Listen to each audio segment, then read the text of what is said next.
It's amazing, isn't it? When you stop and think about all the technology we're surrounded by these days, it's easy to forget just how much is running on autopilot. Oh, yeah. Like you've got those personalized recommendations popping up in your streaming services, or even like certain parts of financial decisions, loans, or insurance, Right, right. all increasingly being handled by AI and machine learning systems, often without us even realizing it. Working behind the scenes, yeah. That's you wonder though, right? Mm. How can we be sure that these automated processes are actually accurate and reliable? It's a huge question, and one that's only becoming more pressing as these systems get like more and more integrated into our lives. Exactly. And it's actually a question that a listener brought to our attention. They shared a paper with us, Statistical Proof of Execution, SPEX for short. And it dives right into this idea of verifiable computing. That's right. It's about how we can really gain confidence that the computations happening, especially when it's by, parties we might not inherently trust, are actually being done correctly. And I got to admit, when I first bumped into that term, verifiable computing, it sounded a bit technical. It can be, yeah. But the implications of this, as we're going to explore, they really do touch everyone. Yeah. In this world where algorithms are playing such a big role, understanding how this trust is established well is becoming super important for all of us, whether we're programmers or not. Absolutely. So we're going to unpack this SPEX paper today, peel back the technical layers, and get to the core of why this research is potentially so significant. Right.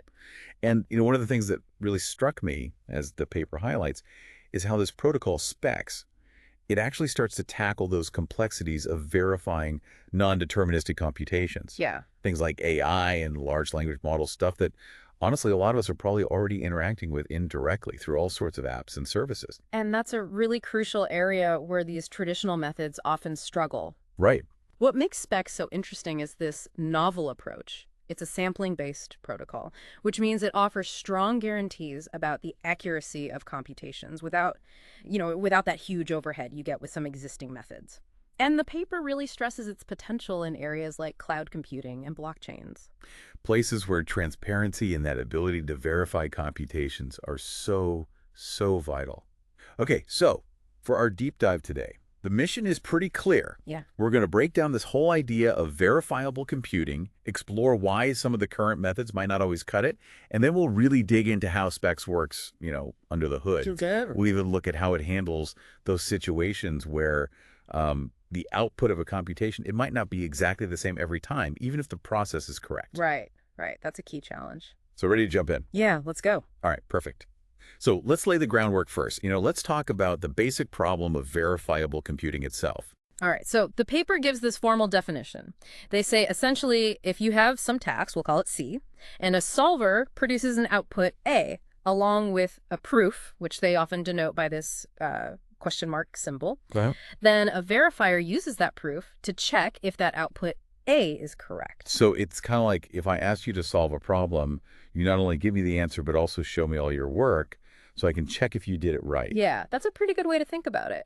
And the challenge here, the paper really emphasizes, is to ensure that this verification process gives us that confidence, right? That we're X% sure this is right, level of trust. Right. While at the same time, keeping the computation, the effort, the memory, all of that, both for the person solving it and the person checking, as minimal as possible. And this becomes even more important when you think about the fact that your solver might be, lazy cutting corners. Right. Or even worse, adversarial. Intentionally trying to give the wrong answer. Exactly. So you can't just blindly accept an answer. You need a way to verify. And the paper actually goes into different types of execution, which really clarifies why this verification is so important. It does, yeah. You've got, first off, the honest execution. Everything's done right by the book. Right. Then there's lazy, where someone's, skipping steps maybe to save time, not necessarily maliciously. But then you get to like adversarial and dishonest, where there's this deliberate attempt to mess with the results, either for some personal gain or just through, carelessness. Or incompetence, even. Yeah. It really drives home the point that just taking an answer at face value, it's not always a safe bet. No, it's not. So given these potential pitfalls, what are some ways people have tried to tackle this problem of computational correctness? The paper talks about some key cryptographic techniques. Yeah, they mentioned things like fully homomorphic encryption, FHE. That sounds pretty intense. What? It is. It's pretty complex. The basic idea is it lets you do computations directly on encrypted data without decrypting it first. So, strong privacy guarantees, but as the paper points out, it tends to be really slow and very resource intensive. So super secure, but maybe not the most practical option for a lot of use cases. Right. What other approaches have been used? Well, there's zero-knowledge proofs, ZKPs. Okay. These are cool because they let one party prove to another that something's true without revealing any info beyond the truth of the statement itself. So kind of like, I can prove to you that I know a secret without actually telling you the secret. Exactly. In computing, a solver could use a ZKP to prove they did a computation right without revealing the how or the data involved. But as the paper notes, setting these proofs up can be complex, and the proofs themselves can get really big, leading to performance bottlenecks. So CKPs let you prove something without showing your work, but the proof itself can be a bit of a burden. Got it. They also mentioned multi-party computation, or MPC. What's the idea behind that? So, in MPC, multiple parties work together to compute a function on their private inputs. No single party learns anything about the other's inputs, only the final result. It's great for collaborations where privacy is paramount. But, as the paper points out, MPC can have issues with communication overhead and scaling as the number of participants grows. So it seems like these cryptographic methods, they offer great security and privacy in certain situations, but they often come with trade-offs in performance or complexity. You always have to balance those things out. Right. And then there's the brief mention of trusted execution environments, or TEEs. Oh yeah, Ts. You know, those secure areas within processors. Right, essentially isolated environments designed to protect the data and code during processing. Keeping things safe even if the main operating system gets compromised. In theory, yes. But the paper makes this really important point that even TEEs aren't foolproof. Not at all. They can have vulnerabilities. There have been cases where design flaws or implementation issues were exploited. The paper even references specific CVEs. Oh yeah, like those ones affecting Intel's SGX technology back in 2024. It just shows that even hardware-based security can have its weak spots. Yeah, nothing's perfect. Right. It really underlines why having a verifiable approach like SPEX could be so important, especially when you're dealing with, like, sensitive data in the cloud. For sure. So if these cryptographic and hardware-based solutions have limitations, what other approaches have people been looking into? The paper talks about incentive-driven models. Yeah, these models take a different tack. Instead of relying solely on cryptography or secure hardware, they use mechanisms like random checks on computations, re-executing tasks to ensure correctness. The idea is if someone's being lazy and tries to sneak in a wrong answer, there's a high chance they'll get caught. Because someone else is checking their work. Yeah, and these techniques are really effective against those lazy actors because the risk of getting caught, having to redo the work, maybe even facing penalties, it discourages them from cutting corners. It's like having an audit system in place, but with a bit of randomness thrown in. Right. And the paper mentions some examples like proof of learning and applications in blockchain. Where that decentralized nature really lends itself to this kind of verification. Exactly.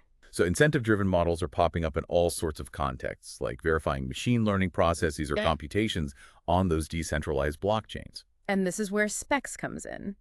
It fits into this category of incentive-driven models, but it's really laser-focused on efficiency, speed, and crucially, handling those situations where the output of a computation might not be exactly the same every time, which is a real stumbling block for a lot of other methods. Okay, so SPEX is like the more efficient, adaptable member of the family. You could say that. Especially when you're dealing with those less predictable computations. Yeah. So let's get into the nuts and bolts of how SPEX actually works. The paper starts by describing a baseline protocol. What's the purpose of that? Right. The baseline protocol is there to illustrate the core challenge in the simplest way possible. In this basic version of verifiable computing, the solver does the task, gives you the output, and their proof is just the output itself. Then the verifier, to be absolutely sure, completely redoes the entire task using their own trusted method and compares their result to what the solver provided. So basically, the verifier has to do all the work again from scratch. doesn't that kind of defeat the purpose of having someone else do the computation in the first place? Yeah, exactly. That's the big flaw with the baseline. It offers the highest confidence, the paper calls it a confidence level of 1 or 100% certainty, but it totally wipes out any computational benefit you get from outsourcing to a solver. Right. If the verifier has to do all the heavy lifting anyway, why bother? Right. And the paper uses that task prime sum example to make this point even clearer. Remember, the task is to sum prime numbers at specific indices. Yeah. In the baseline, both the solver and the verifier would have to crunch all those prime numbers and calculate their sum. So the baseline protocol, it's more of a theoretical starting point to show us why we need a better solution. But it sets the stage. Right. So now we get to SPEX. How does it improve on this rather inefficient approach? Well, as we mentioned, SPEX is sampling-based. Instead of always recomputing the whole thing, the verifier checks specific parts of the computation. Like taking samples. Exactly. And these samples give them a statistical level of confidence in the overall correctness. So much less work for the verifier. Makes sense. And the paper outlines the roles of both the solver and the verifier within SPEX. It does. So let's break down what each party does. What are the key steps for the solver in SPEX?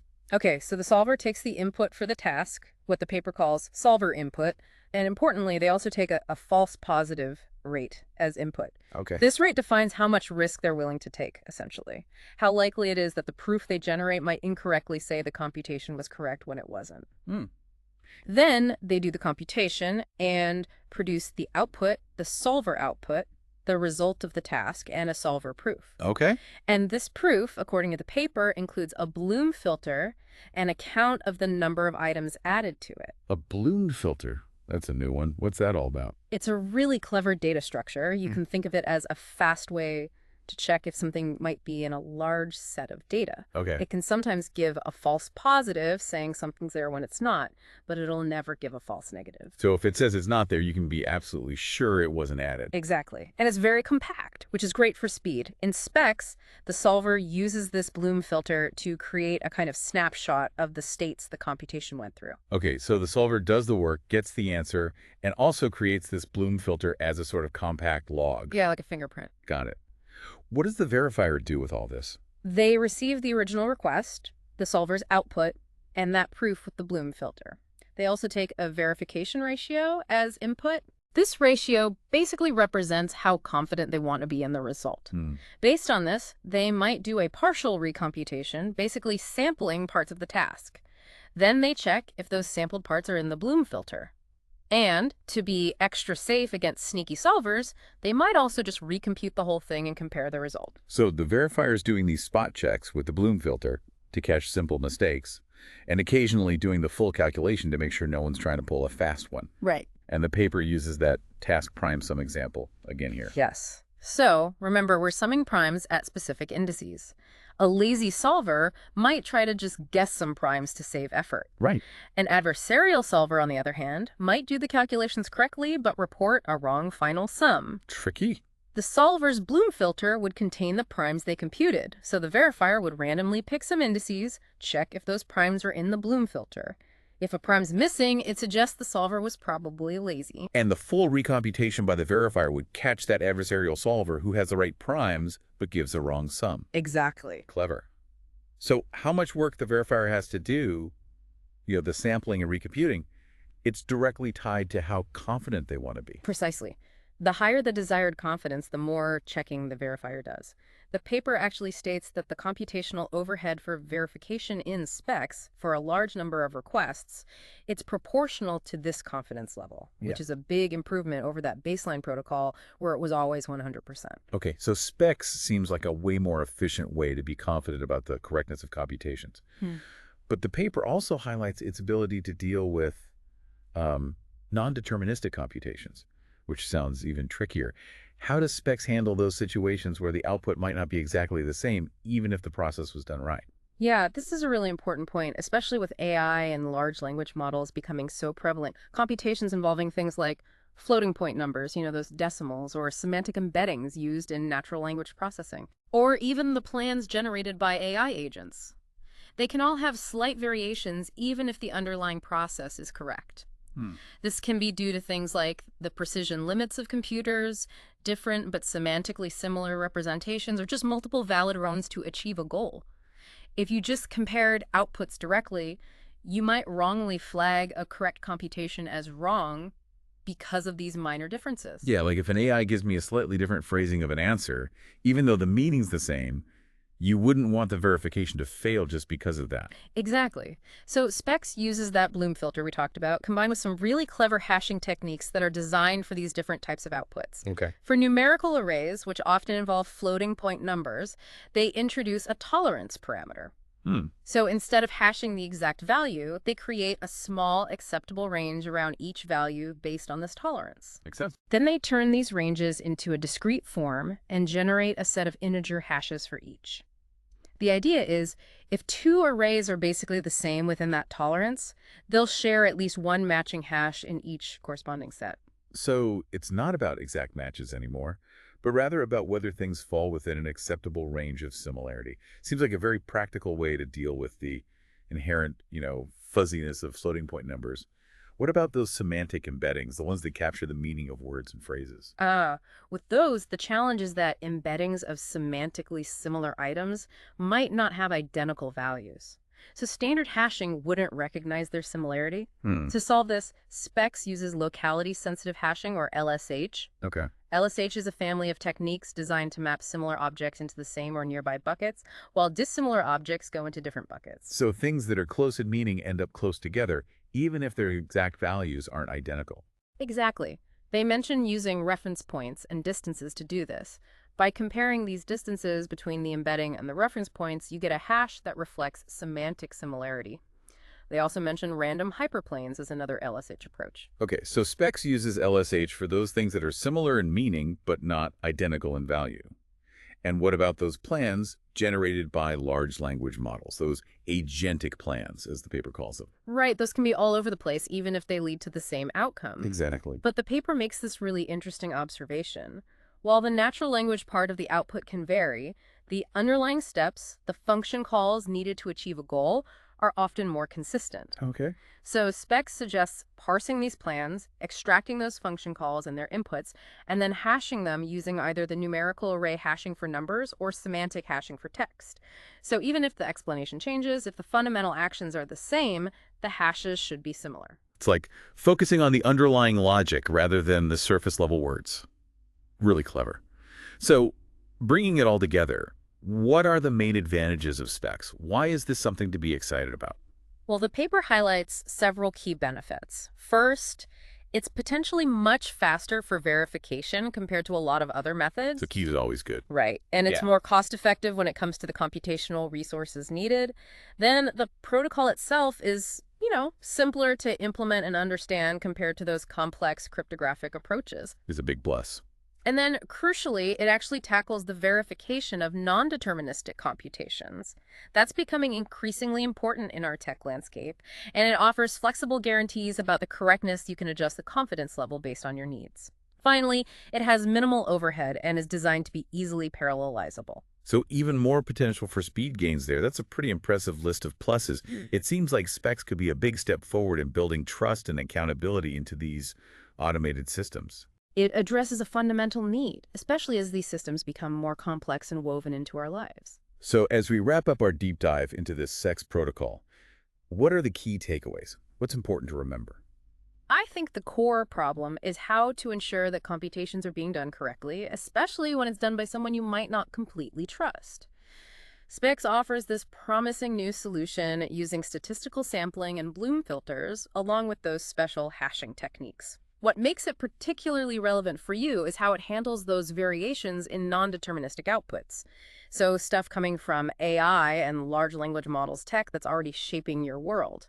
And I think even if you're not super technical, it's crucial to grasp that this whole push for verifiable computing, it's really about making the systems we rely on every day, those cloud services, AI tools, making them more trustworthy. Definitely. And this leads to a bigger thought, a broader question. As AI gets even more deeply integrated into our lives, protocols like SPEX could become fundamental for establishing the trust we need. What does this mean for transparency and accountability in a world where things are increasingly done by machines? How could this ability to verify even the most complex computations change things in ways we haven't even thought of yet? It feels like we're really just starting to explore the potential here. For those of you who are more technically inclined, the paper mentions an open-source Python package called SPEX, and if you want to dive deeper, you could look into those concepts of Bloom filters or locality-sensitive hashing. But for now, we hope this deep dive gave you a good grasp of why verifiable computing matters and the kind of innovative approach that SPEX brings to the table. Thanks for joining us.